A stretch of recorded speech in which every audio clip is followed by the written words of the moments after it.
Pada tahun 1965, Indonesia meledak. Sebuah percobaan kudeta yang gagal, pembantaian berdarah, dan lahirnya sebuah rezim diktator yang akan bertahan selama 3 dekade.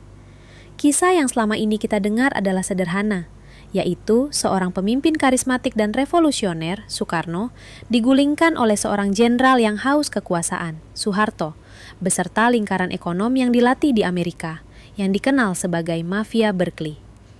Ini adalah kisah yang rapi, sebuah benturan ideologi antara ideologi anti-imperialisme Soekarno yang membara melawan pragmatisme pembangunan Soeharto yang dingin. Namun, bagaimana jika kisah itu keliru? Atau setidaknya sangat tidak lengkap?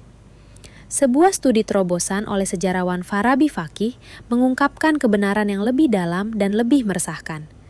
Kediktatoran militer Orde Baru bukanlah pemutusan mendadak dari masa lalu.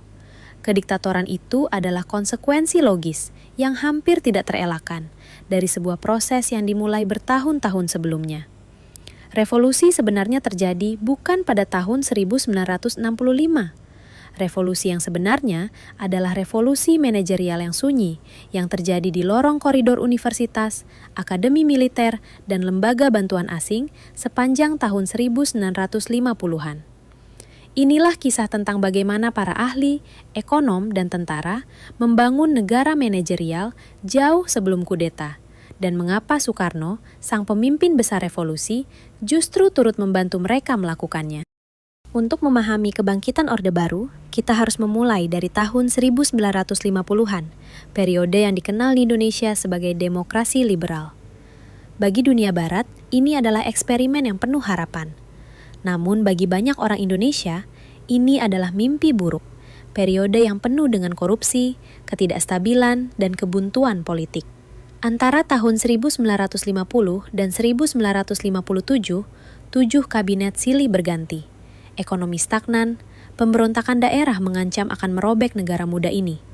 Partai-partai politik terpecah oleh ideologi dan ego, tampak lebih sibuk bertarung satu sama lain daripada memerintah. Presiden Soekarno, sang orator berapi-api yang memimpin perjuangan kemerdekaan, mulai membenci sistem liberal ini.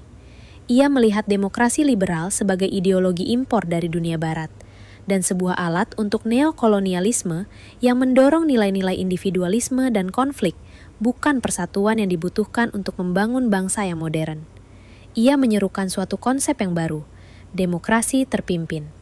Sebuah ajakan untuk kembali ke nilai-nilai tradisional Indonesia, yaitu musyawarah dan gotong royong.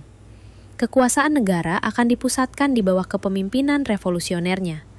Partai-partai yang bertikai akan disingkirkan, dan bangsa Indonesia akhirnya akan mengikuti jalur revolusioner yang terencana. Namun, Soekarno memiliki satu masalah besar. Ia benar-benar tidak tahu bagaimana membangun sesuatu. Tahun 1950-an adalah awal dari era pembangunan. Perang dingin semakin memanas, dan Amerika Serikat serta Uni Soviet saling berlomba untuk memenangkan hati dan pikiran negara-negara dunia ketiga yang baru merdeka. Bagi Amerika, senjatanya adalah bantuan teknis. Ford Foundation, USAID, dan Perserikatan Bangsa-Bangsa mengucurkan jutaan dolar ke Indonesia. Tujuannya jelas, yaitu menciptakan generasi baru para pemimpin Indonesia, para ekonom, perencana, dan manajer yang rasional, anti-komunis, dan percaya pada teori modernisasi ala Amerika. Dari sini, lahir sebuah komunitas ilmuwan yang berpusat di Fakultas Ekonomi Universitas Indonesia dan Badan Perencanaan Nasional. Tokoh-tokoh seperti Sumitro Jojo Hadikusumo, seorang ekonom brilian lulusan Rotterdam, dan anak didiknya, Wijojo Nitisastro, kembali dari Universitas Amerika dengan satu keyakinan utama. Pembangunan nasional adalah sebuah ilmu, dan pembangunan nasional ini terlalu penting untuk diserahkan kepada para politisi. Para ahli ini berbicara dalam bahasa baru, bukan bahasa revolusi, melainkan bahasa efisiensi, perencanaan, manajemen, dan modal manusia. Para ahli ini adalah kebalikan dari politisi revolusioner. Mereka itu tenang, teknis, dan apolitis. Mereka tidak berpidato berapi-api. Mereka menggambar grafik. Mereka tidak memperdebatkan ideologi. Mereka menghitung rasio ekonomi. Dan Soekarno, meskipun karismatik, tetap membutuhkan mereka, karena dia punya rencana besar. Tapi dia tidak tahu bagaimana membiayai rencana itu. Saat Soekarno bermimpi tentang revolusi, kekuatan lain diam-diam membangun basis kekuasaannya, yaitu Tentara Indonesia. Frustrasi dengan korupsi yang terjadi pada pemerintah sipil, Kepala Staf Angkatan Darat, Jenderal Abdul Haris Nasution memiliki sebuah visi. Dia percaya bahwa militer itu bukan hanya kekuatan tempur. Militer itu adalah satu-satunya institusi nasional yang paling disiplin di negara ini. Visinya Jenderal Nasution adalah militer memiliki konsep dui fungsi, yaitu dalam peran keamanan dan juga pembangunan sosial ekonomi. Visi ini bukan sekedar ambisi kekuasaan. Visi ini adalah sebuah doktrin. Jenderal Nasution telah mengembangkan sebuah strategi manajemen teritorial selama masa revolusi perjuangan. Menurut Jenderal Nasution, tentara itu harus seperti ikan dalam air, tertanam dalam masyarakat untuk mengendalikan dan mengarahkannya dari dalam. Saat darurat militer diberlakukan pada tahun 1957, para perwira militer mulai pindah ke peran sipil dengan menjadi gubernur, direktur perusahaan negara, dan kepala industri strategis. Mereka melihat diri mereka sebagai manajer militer, membawa disiplin dari barak tentara untuk mengatasi kekacauan ekonomi. Yang menarik, Jenderal Nasution memahami pentingnya keahlian. Sekolah Staf dan Komando Angkatan Darat mulai mengundang para ekonom terlatih Amerika dari Universitas Indonesia untuk memberikan kuliah kepada para perwiranya. Di ruang kelas inilah aliansi antara seragam hijau dan kemeja putih terbentuk. Tentara belajar tentang perencanaan dan anggaran. Para ekonom belajar bahwa disiplin militerlah yang dapat mewujudkan rencana mereka. Pada tahun 1959, Soekarno akhirnya membubarkan konstitusi dan meluncurkan demokrasi terpimpin. Puncaknya adalah rencana 8 tahun yang megah dan absurd. Rencana itu ditulis sebagai simbol persatuan nasional, bukan dokumen ekonomi fungsional. Rencana itu dipenuhi dengan target-target mustahil dan angka-angka simbolik yang dirancang untuk meniru tanggal kemerdekaan. Soekarno membenci para ahli yang ia sebut sebagai para pemikir textbook dan orang-orang botak non-politik. Untuk badan perencanaannya yang baru, Dewan Perancang Nasional atau Depernas, Soekarno mengisinya dengan golongan karya, yaitu wakil petani, buruh, dan pemuda, orang-orang yang disebutnya putra-putra revolusi. Hasilnya adalah bencana.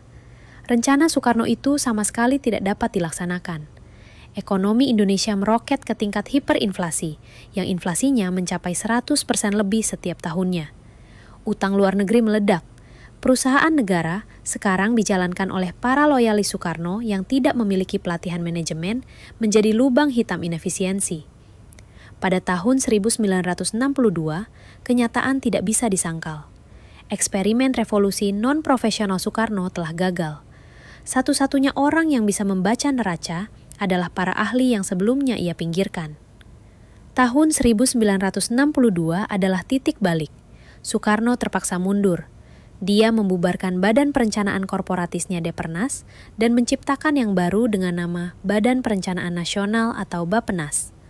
Berbeda dengan Depernas, Bappenas secara eksplisit dirancang untuk dipimpin oleh ahli teknis. Istilah yang dulu diejek Soekarno, kini diabadikan dalam undang-undang. Para ekonom kembali, bukan hanya sebagai penasihat, tetapi sebagai inti pusat komando negara. Tapi mereka tidak sendirian. Struktur Bappenas terintegrasi dengan sistem teritorial tentara, menghubungkan perencanaan nasional langsung ke komando militer di provinsi-provinsi. Seragam hijau dan kemeja putih, tentara dan ahli, kini menyatu secara permanen. Negara Indonesia yang muda ini memiliki musuh baru sekarang. Bukan hanya musuh kolonialisme asing, tetapi juga setiap ancaman kekuatan independen dan mandiri dalam masyarakat. Militer mengembangkan doktrin baru, Tri Ubaya Cakti, yang menyerukan penggunaan militer dalam program pembangunan bangsa yang kreatif-destruktif untuk membasmi individualisme, liberalisme, dan ateisme. Alat-alat manajemen seperti penataan kembali, indoktrinasi, dan survei efisiensi dikerahkan sebagai senjata. Pegawai negeri dibersihkan, kurikulum universitas distandarisasi. Tujuannya adalah untuk menciptakan dan mengendalikan manusia Indonesia baru. Pada tahun 1963, ekonomi Indonesia berada di ambang kehancuran. Bahkan Soekarno harus mengakui kegagalan. Perdana Menterinya Juanda dan para ekonom di Bappenas menyusun sebuah rencana baru yang disebut Deklarasi Ekonomi atau DEKON. DEKON adalah rencana pembalikan total. DEKON menyerukan penghematan total, dekonsentrasi kendali negara, dan yang mengejutkan adalah pengenalan mekanisme pasar. Singkatnya, DEKON adalah rencana stabilisasi ala Keynesian yang dirancang oleh IMF dan USAID. Dan ironisnya, DEKON itu adalah segala sesuatu yang seharusnya ditentang oleh revolusi. Partai Komunis, PKI, melihat DEKON ini sebagai usaha kapitalis untuk mengambil alih Indonesia. PKI melancarkan serangan balik yang keras dan menuduh para ekonom sebagai pengkhianat. PKI mengusung kebijakan produksi yang menempatkan ekonomi di tangan buruh dan petani, bukan para teknokrat terlatih Amerika. Soekarno, yang selalu pandai menyeimbangkan, mencoba menyenangkan kedua belah pihak. Dia berpidato memuji para ahli suatu hari dan menyerang mereka di hari lain. Dia menandatangani kesepakatan IMF, lalu membatalkannya. Dia memberdayakan tentara sambil membiarkan komunis semakin berani. Pada tahun 1965, negara lumpuh. Koalisi revolusioner yang merupakan gabungan para ahli, komunis, dan tentara yang dibangun Soekarno mulai runtuh. Pada tanggal 1 Oktober 1965, 6 jenderal dibunuh dalam percobaan kudeta yang gagal, yang hampir seketika dituduhkan kepada PKI. Dalam kekacauan yang terjadi, militer di bawah pimpinan Jenderal Soeharto melancarkan gelombang kekerasan yang mengerikan. Partai Komunis dimusnahkan, lebih dari 1,5 juta orang dibunuh. Kisah yang diajarkan kepada kita adalah bahwa tindakan ini adalah kemenangan ketertiban atas kekacauan dan kemenangan pembangunan atas ideologi. Orde Baru Soeharto akhirnya akan membangun Indonesia modern yang selalu diimpikan oleh para ahli. Namun, buku Farabi Fakih ini memaksa kita untuk melihat kesinambungan yang lebih gelap. Orde Baru tidak menciptakan struktur otoriternya. Ia hanya mewarisi sebuah negara manajerial yang sudah terbentuk matang sejak masa demokrasi terpimpin. Aparatus perencanaan terpusat, Bappenas, sudah ada.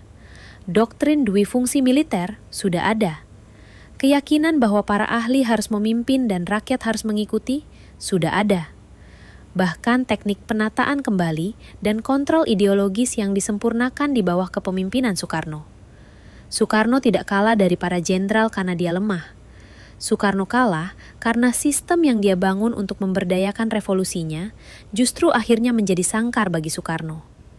Dalam upaya mengendalikan masyarakat, Soekarno menyerahkan kuncinya kepada orang-orang yang paling menghargai kendali di atas segalanya, yaitu para manajer dan para tentara. Tragedi Indonesia modern adalah bahwa pencarian efisiensi dan stabilitas datang dengan harga jiwa bangsa itu sendiri. Keajaiban pertumbuhan ekonomi dibangun di atas fondasi ketakutan. Dan ketika fondasi itu akhirnya runtuh pada tahun 1998 dan jatuhnya Orde Baru menyisakan masyarakat Indonesia yang telah lupa bagaimana menjadi masyarakat sipil yang mandiri. Pertanyaan yang ditinggalkan Fakih kepada kita sangat mendalam. Dapatkah sebuah bangsa dibangun tanpa kepercayaan? Dapatkah masa depan direncanakan tanpa kebebasan? Para arsitek negara Indonesia percaya bahwa mereka bisa. Namun, sejarah menunjukkan sebaliknya. Kisah tentang revolusi manajerial Indonesia bukan sekedar pelajaran sejarah. Kisah ini adalah peringatan. Kisah ini menunjukkan betapa mudahnya janji dunia yang lebih baik dapat dibajak oleh alat-alat yang seharusnya membangunnya. Video ini hanyalah sebuah panduan. Kisah yang sebenarnya, yang penuh dengan karakter kompleks dan kontradiksi yang mengejutkan, menanti Anda di dalam buku yang ditulis Farabi Fakih. Ingin belajar lebih mendalam? Unduh buku yang menginspirasi video ini melalui tautan di deskripsi. Dan jangan lupa untuk berlangganan kanal ini agar tidak ketinggalan video berikutnya. Terima kasih telah menonton, dan mari kita terus belajar.